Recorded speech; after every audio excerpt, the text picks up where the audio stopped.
Welcome to On the Middle East, Al Monitor's podcast on the big and interesting developments in the region.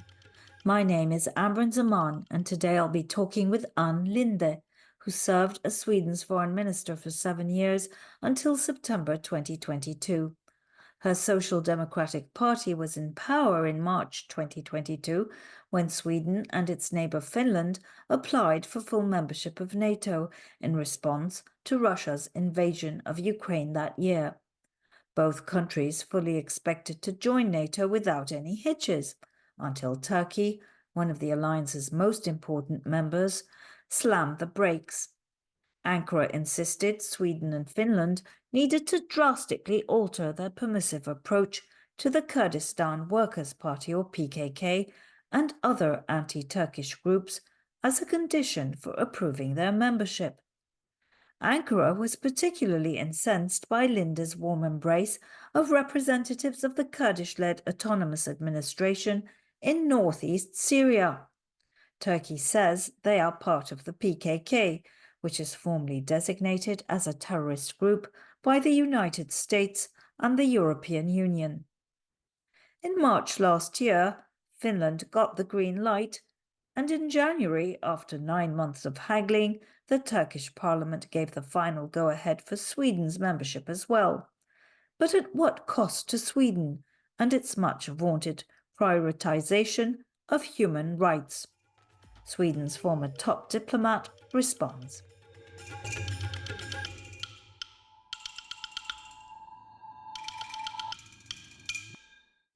Welcome to our program, Ann Linde. It's wonderful to have you with us here today.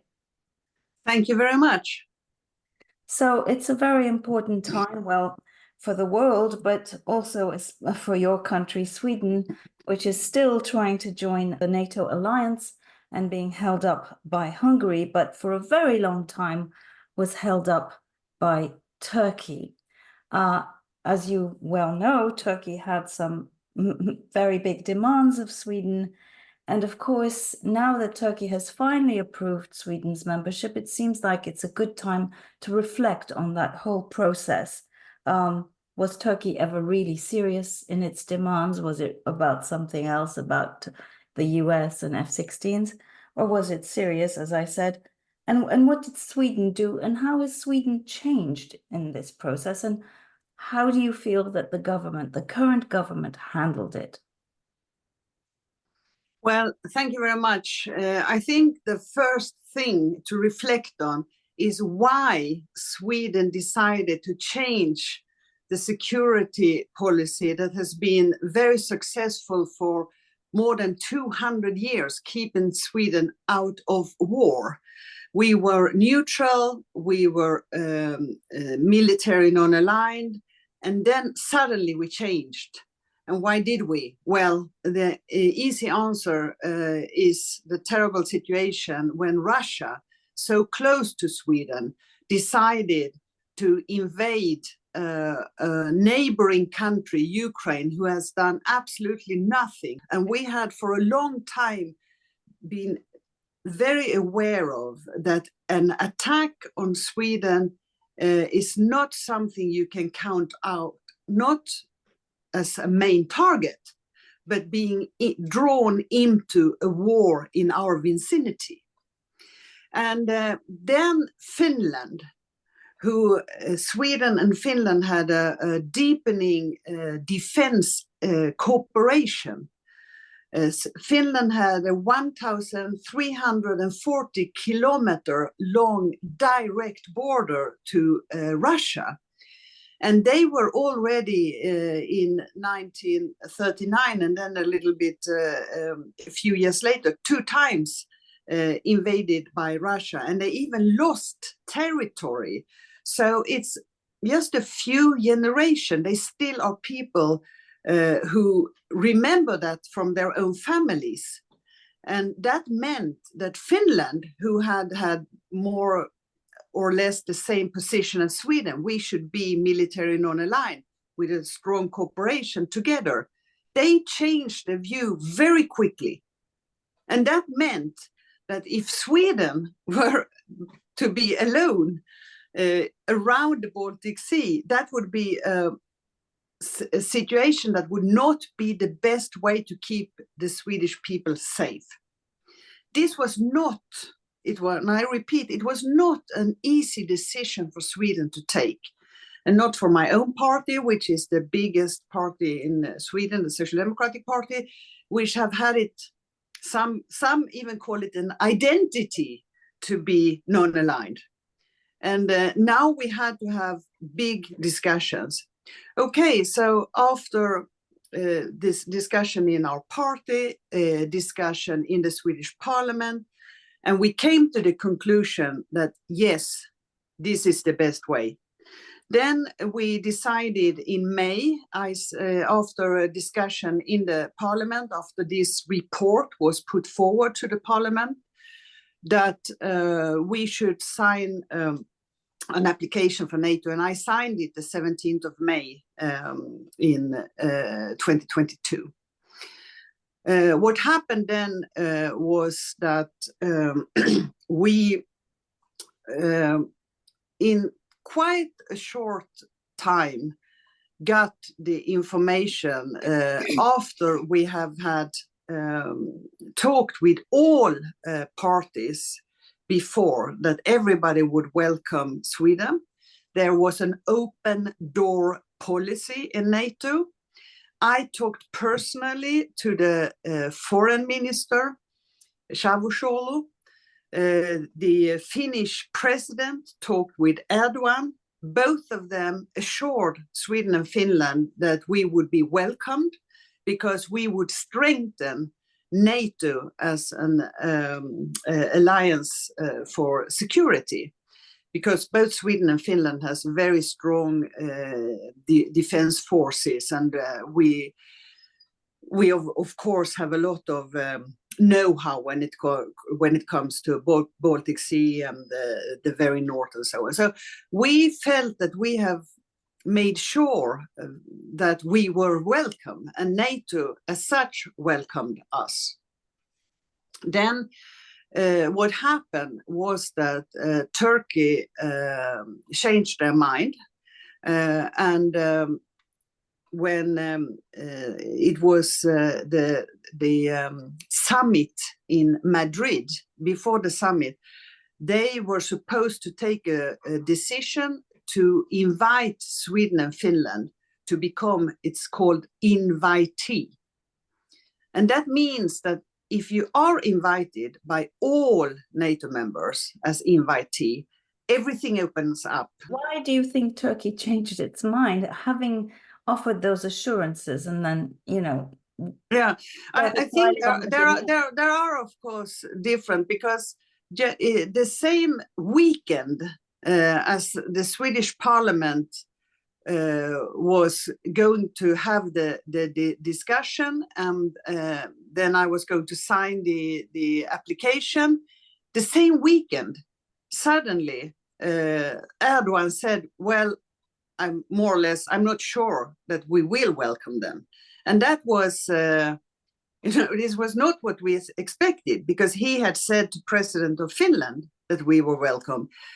The foreign minister has said that we were welcome. And so we thought that we have had those discussions. The main reason that Turkey said was that Sweden is not tough enough to fight terrorism, and that we allowed PKK on our soil. The fact is that Sweden, like EU, consider PKK to be a terrorist organization.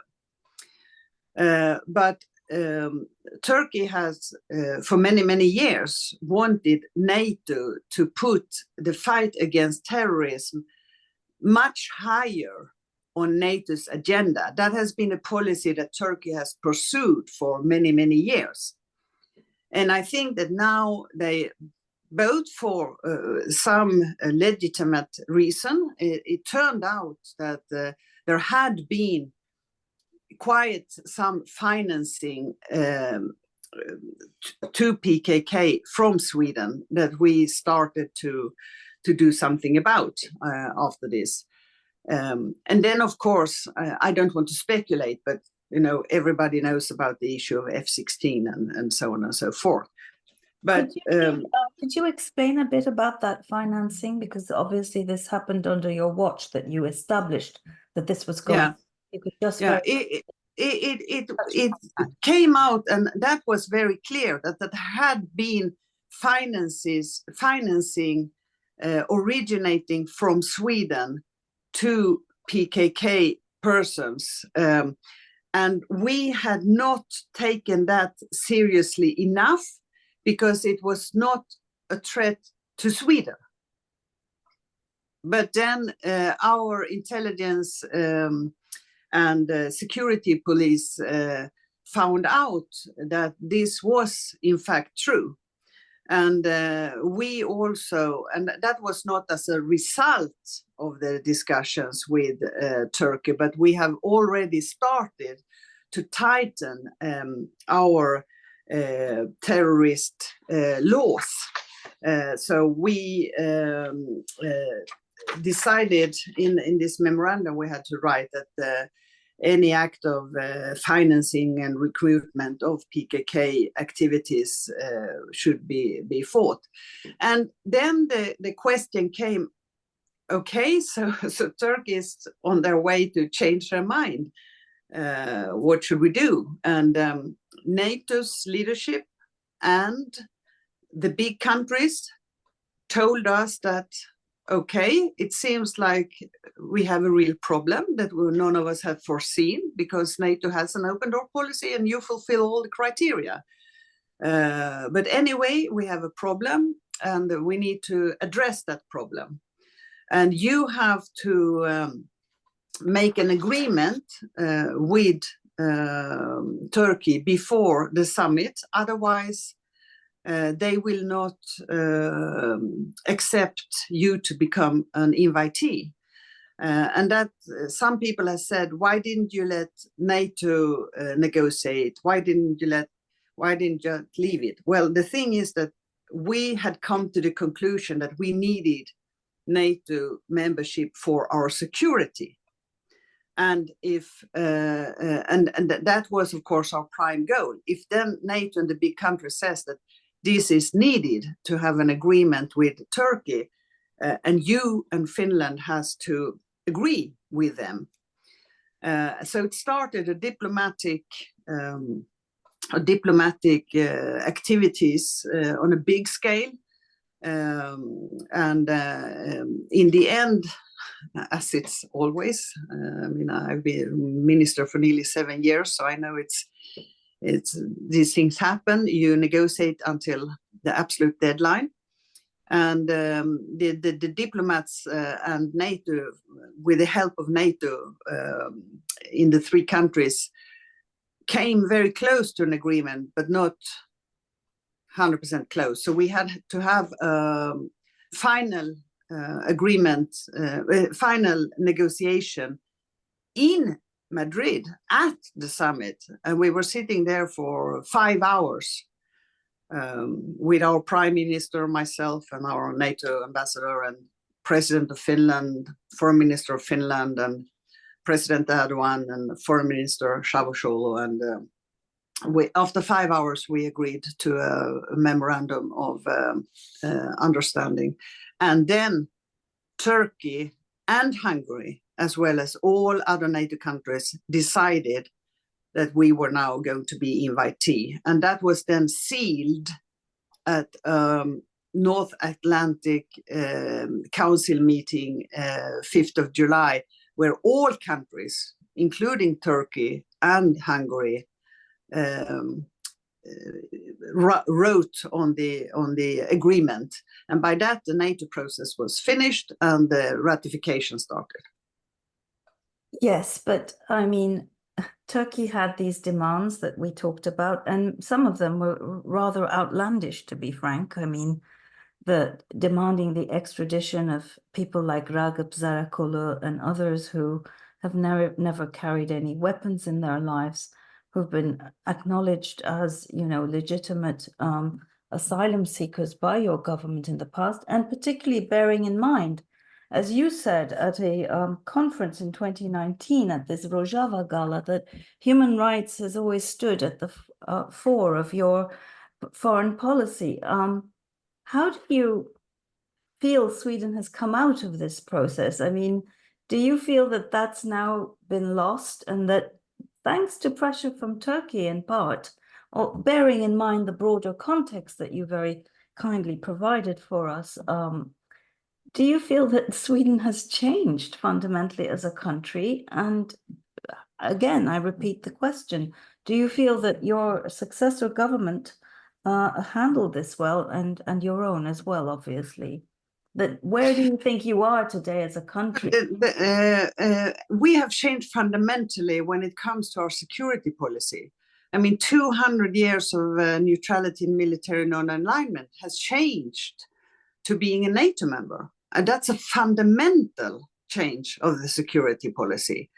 When it comes to human rights and international law and democracy, there has been no change. And there was no decision on extradition or things like that. In the memorandum, it's said that we will address the question of extradition, but in accordance with the European Convention of Extradition and in following the international law. And that's what we've done. And I know that during the whole process, the President Erdogan said, now we are going to get 33 people from Sweden and then 73 people. And so it was nothing in the negotiation about this, and that was nothing that happened. Everything happened in accordance with the European Convention on Extradition and in accordance with international law. Okay, so then what did Sweden actually do to address Turkey's concerns in concrete terms? You mentioned terrorism financing. There's been a lot of talk about this anti-terror legislation, which in fact long predated your NATO application and therefore was not prompted by Turkish pressure in any way. So what did Turkey get from Sweden?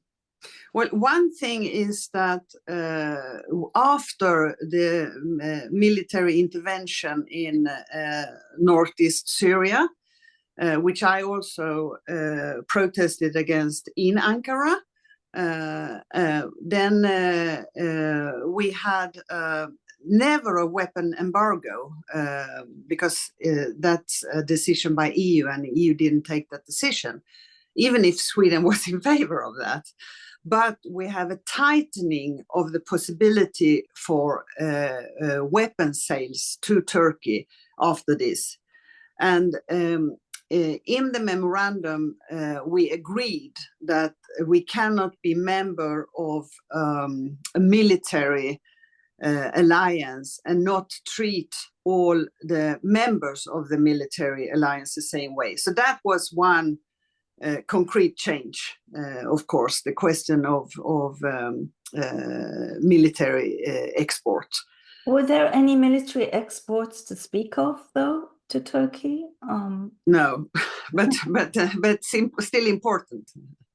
It's still important. Okay, so and the second, yes, sorry, go ahead. And then, of course, we decided to have a closer relation between our intelligence services to give and take information.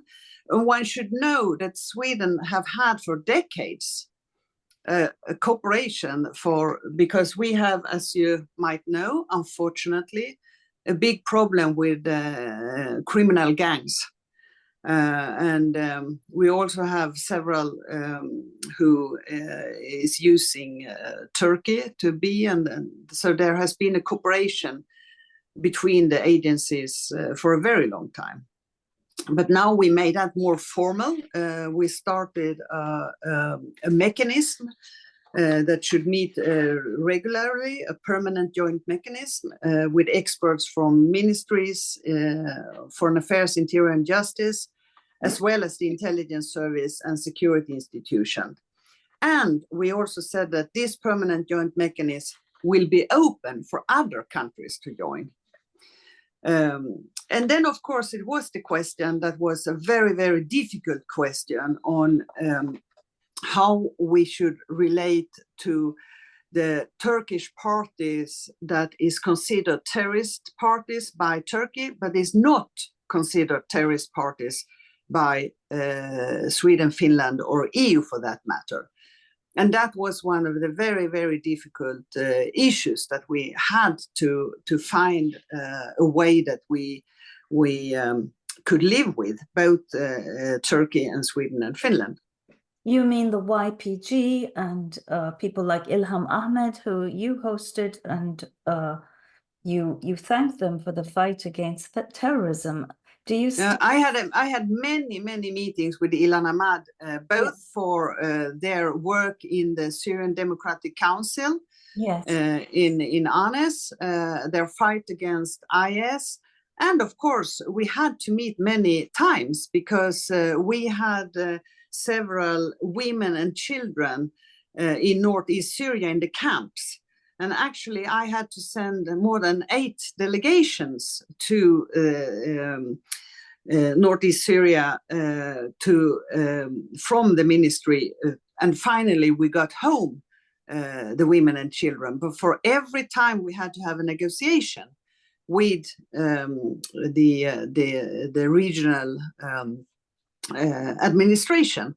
And Ilham Ahmad was one of the leaders of Syrian Democratic Council and ANES, so it was perfectly normal that I should have all those contact with her. And I think also we had a very constructive, very good relation that I value a lot. That relationship was a casualty of this process. And do you still maintain that that administration, that the YPG, that the SDF are indeed good partners, and they continue to partner with the United States and the coalition? Do you feel that that's been a casualty? Because as we all know, Ilham Ahmed and her colleagues can no longer visit you. I mean, well, I say you, I mean government officials. They may show up in Stockholm, but they don't get to have their pictures taken with Swedish officials anymore. Well, actually, it happened that all those negotiations for the women and children were then ending more or less in the same time period. So there were no need for that anymore. And we never had contacts as a government with IPG. It was a party thing. And there was also meetings with the party and YPG during this time. Well, I mean, you were a target of fierce criticism in the Turkish media. You were called a terrorist sympathizer, etc. What is your response to all of that? And if and when your party is re-elected, what sort of changes, if any, would you envisage in your policies towards Turkey and towards Kurds? I'm not ashamed that I speak up for human rights, international law, and no military intervention. Absolutely not. And I've been asked several times. I mean, why did you say this in a press conference in Ankara, and why do you continue to stand up for human rights and international law? Why do you still say that Selahattin Demirtas and Figen Yüksel and Osman Kavala should be freed? Well, nothing of that has changed. What has changed is that we have made an agreement to the effect of national security of Turkey. Sweden and Finland will not provide support to YPG or PYD, and that meant in economic, financial, and military terms, which we hadn't done before either. But now it's on paper. that we wouldn't do that. And that is, of course, it was not on paper before. So this is, of course, this was a step that we had to agree on. But it's in the also very important to say in the paragraph about national security, not about terrorism. And is that binding for every Swedish government that comes to power, or could it change? No, actually, I mean, when Sweden signed an agreement, I don't think it ever have happened that that is not followed, because you should know that Sweden is a trustworthy country. And if you have a signed agreement, then you follow it. Of course, policies change and things like that, but signed agreement is followed. So, two final questions. One is, would you say that national security, given what's happening in the region at this time, trumps human rights for Sweden, that that's what you have to be vigilant about above all else for the security of your country, of your citizens? Absolutely not. Okay. You think the two are compatible still? And that I think it's always very, very difficult, but that Sweden should not stand up for international law, human rights and democracy. That's not, as we say in Sweden, it's not on the map. Okay, because, you know, this current government has been accused of sort of extraditing some people who didn't even have any clear, you know, offense that could be qualified as terrorist activity, just to placate Turkey, that somehow, you know, as one journalist put it to me, they were meat thrown at the Turkish government. I mean, that doesn't obviously fit the image we've all had of Sweden for decades, but you may want to comment on that or not. My final question is, do you think we could have gotten to where we did, meaning Turkey signing off finally without the United States being involved in all of these discussions throughout? And when will Hungary follow suit? Well, it seems like the issue of F-16 has played a role. Apparently, it seems like that. I cannot speculate because I don't know, but I mean, it seems like it has played a role. And when it comes to Hungary, I mean, the Prime Minister and Foreign Minister several times promised, both to me, to my successor, to the Prime Minister, both to our Prime Minister and this Prime Minister, they promised that Hungary will not be the last one to ratify. And now they are the last one. So this is, of course, not an ideal situation. I mean, we have fulfilled every criteria to become a member, and I think that they should just ratify us immediately. Well, so all countries don't keep their promises like Sweden does. Thank you very much, Ann Linde. It was a great pleasure and an honor to have you on our program today. Thank you very much. Goodbye. Goodbye. And this brings us to the end of this week's episode of On the Middle East. I hope you found my conversation with Ann Linde as interesting as I did. Thanks for tuning in, and hope to be back soon with yet another brilliant guest. Thank you and goodbye.